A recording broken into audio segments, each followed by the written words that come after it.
All right, so Andrew, welcome to Search Nanaimo. Hey, thanks for having me, man.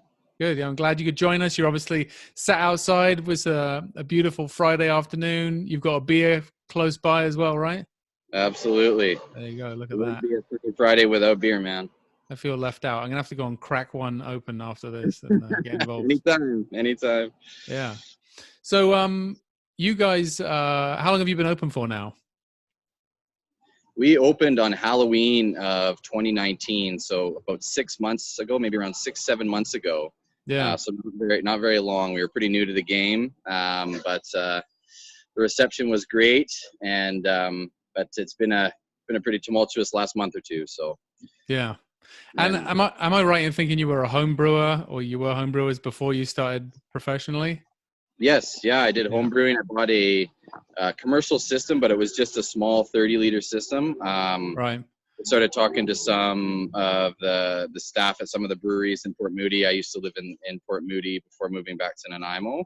Right. They got me started with some grain and some different ingredients, and put my commercial system to use. After about a year of doing it, I started to, at my other job, get pre-orders for my home brewing, which was awesome and felt great.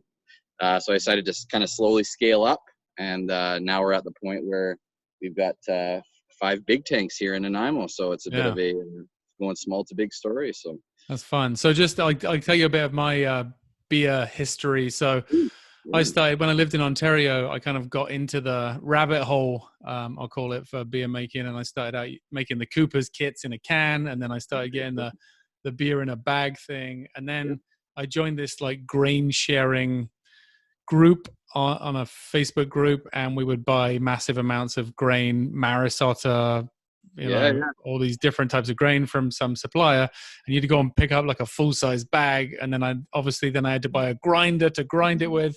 Anyway, before you know it, I drove to Windsor, Ontario, and I picked up kegs which had the tops cut out. So then I had my hot liquor tank, my mash tun, and whatever the third one is, the boil kettle. And there I am living in rural Ontario. I built my own hop trellis up the side of my house, and I was going all in, and then I was just like, I gotta stop getting crazy. It's one of those things, right, where it's the rabbit hole is a perfect analogy, where all of a sudden you're like, I'm just gonna get this home brew kit, and then it's like, but I need this other thing, and then if I had this slightly better other thing, it would just taste all the better. And then if I had this other thing, and then all of a sudden you're like, you've got this whole warehouse of stuff, and it tastes great at the end of the day, but it's definitely a scalable investment for sure. Yeah, and it's one of those things where you're like, I think it's a kind of a fun craft, because you think, well, could I make it taste better, or would it be more interesting, or would it be more economically scalable if I grinded my own grains? Everybody likes to hold up a pint of beer and say, like, I made this for like 5 cents. Absolutely. Yeah, cool. That's awesome, man. That's really cool. Yeah. So, been open since Halloween. Just tell us exactly where you are in Nanaimo. I know exactly where you are, but tell us for people watching or listening to this. Yes, that is something we've been actively working on. So thank you for the opportunity to do that. We are on Cliff Street, which is, if you go to the intersection where White Sails kind of has that corner, if you make your first right, if you're heading up the hill onto Cliff Street there, we are in a compound. It's kind of there's a chain link fence there that we open when we're open, and it's just kind of your first right past their parking lot on Cliff Street. We are working on highway access from the Island Highway. Right. So you'll be able to make a right-hand turn if you're kind of heading towards the ferry on the old Island Highway. But we're kind of right downtown near Swalana and near the kind of the Seawalk.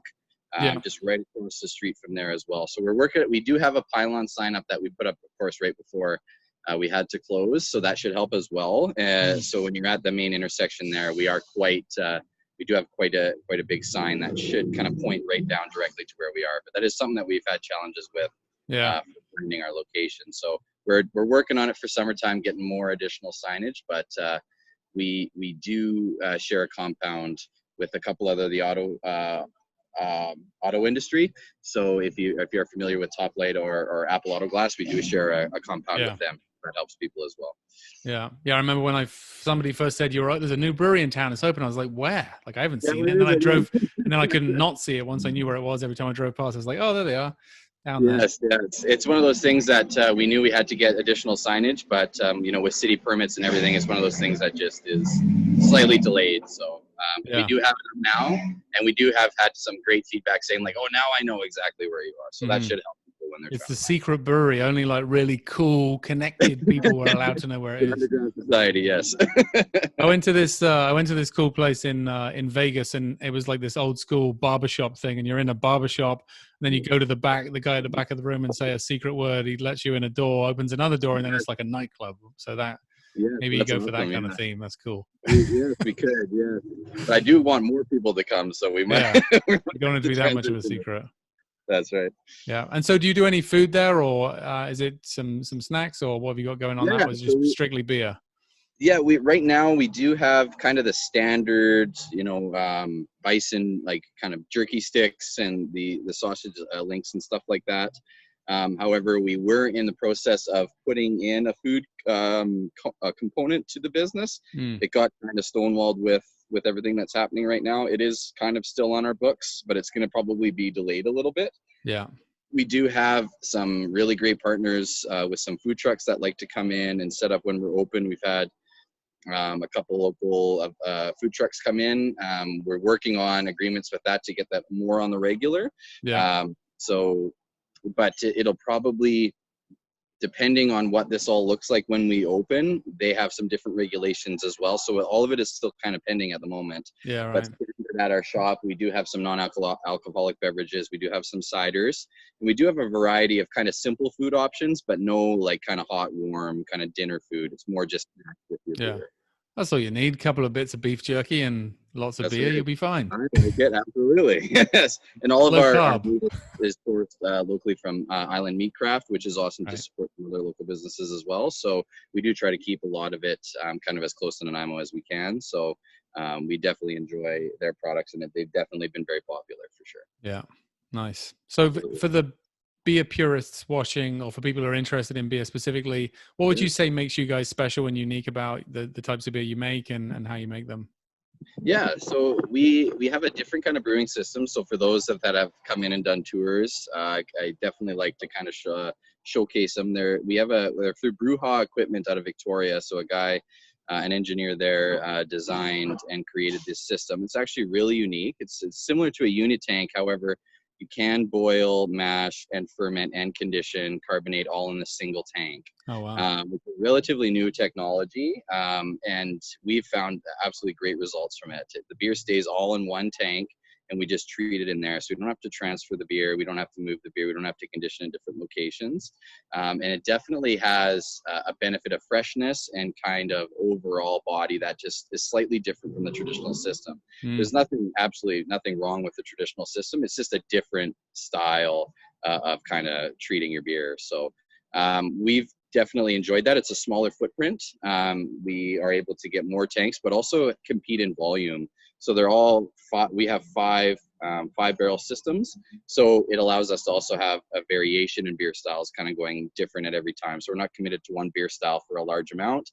Yeah. Kind of our mantra is always being creative and always kind of changing recipes up, always doing new styles. And with the unit tank system, that it really, really promotes that style of brewing, because we're not committed to 250 or 25 barrels, of one style. It's, I'm going to do a smash here, and I'm going to do a porter here. I'm going to do a stout here. Oh, that one's working. I'll double it up. Or that one's really popular. I'll triple it up. But that one didn't really work, so we're going to cycle that one out.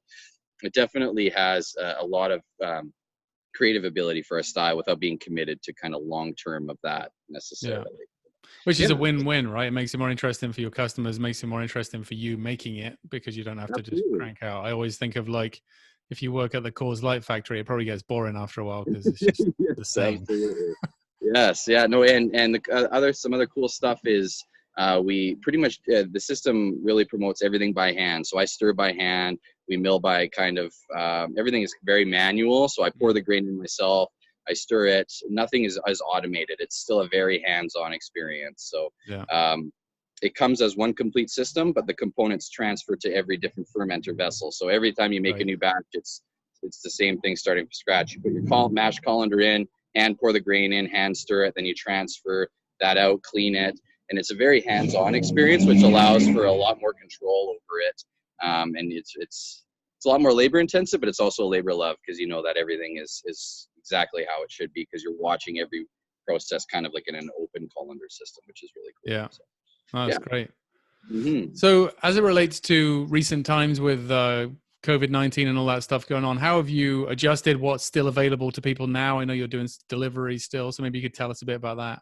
Absolutely, yeah. So we've definitely had to make some changes. It's been a bit of a blessing and a curse for us, because it's given us an opportunity to kind of look at what the future is going to look like for the industry, and what the future is going to look like for consumption kind of across the board. So it's given us an opportunity to kind of see about areas that we would have never thought about before, such as delivery, which is a very kind of new concept, which is like delivering, you know, craft beer around town from your own shop. So we wanted to keep that in-house as best we could, so that we didn't have to charge more for things like Skip the Dishes and DoorDash, which there's nothing against those systems, but they do take a little bit of the profit away from the local business. So we've just decided to hire out and contract out the delivery service. So we do provide curbside pickup. So through our online store at cliffsidebrewco.ca, you can go to our online store, place your order. You can just select delivery or pickup.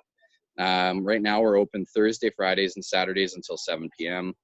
And you can basically call the store when you're here. We'll bring it out to you. Everything is sanitized, everything is cleaned, and it's safe to consume from that point. But of course, if you want to clean it again yourself, by all means. And then we do deliveries on Thursdays, Fridays, and Saturdays as well, within the city limits of Nanaimo. And that's been extremely popular. The support and results of that project have been amazing.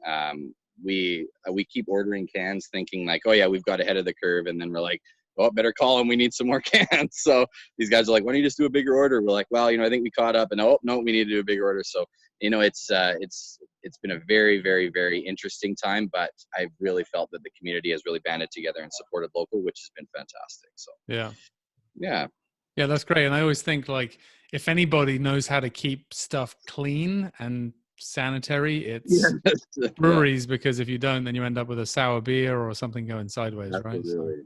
Yeah, no, and it's what's actually really been interesting as well is we weren't able to, because I think we were just a couple days too late to the party.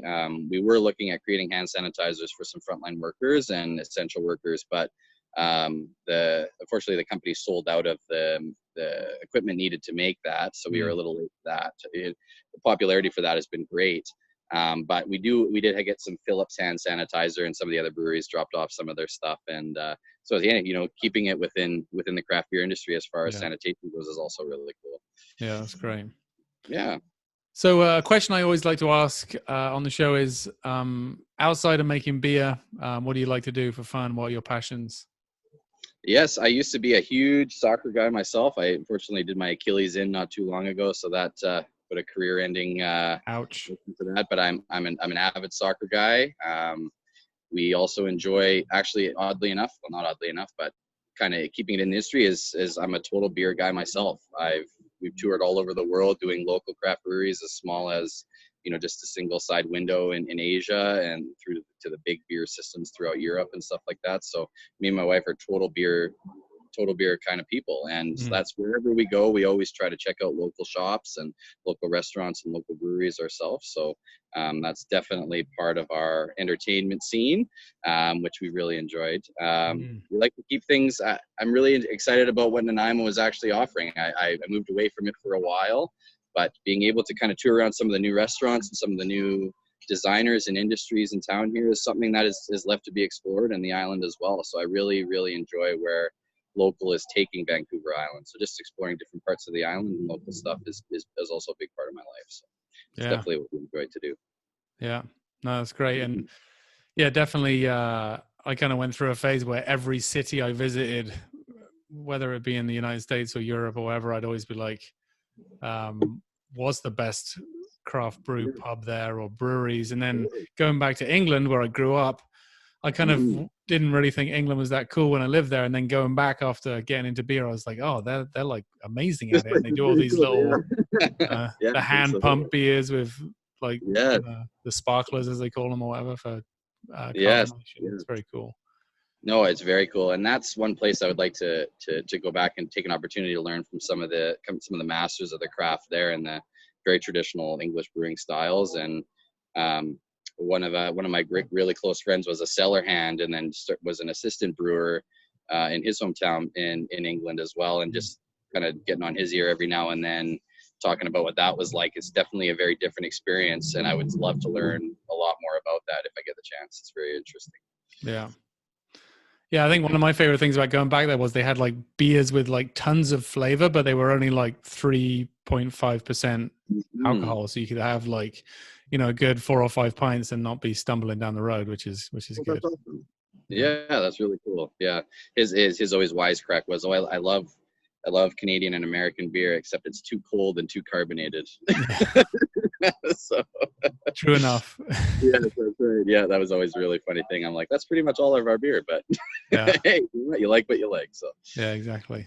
Yeah. Cool. Well, Andrew, thank you so much for your time. I really appreciate you coming on and sharing a bit of your story. And I look forward to coming into the brewery when it opens up again and doing this face to face for a follow-up. I appreciate it very much, man. And I appreciate people like yourself that are shining some light on some local industries. So I really appreciate you reaching out to us, man, and letting us share our story. Really appreciate it. You're very welcome. Take care.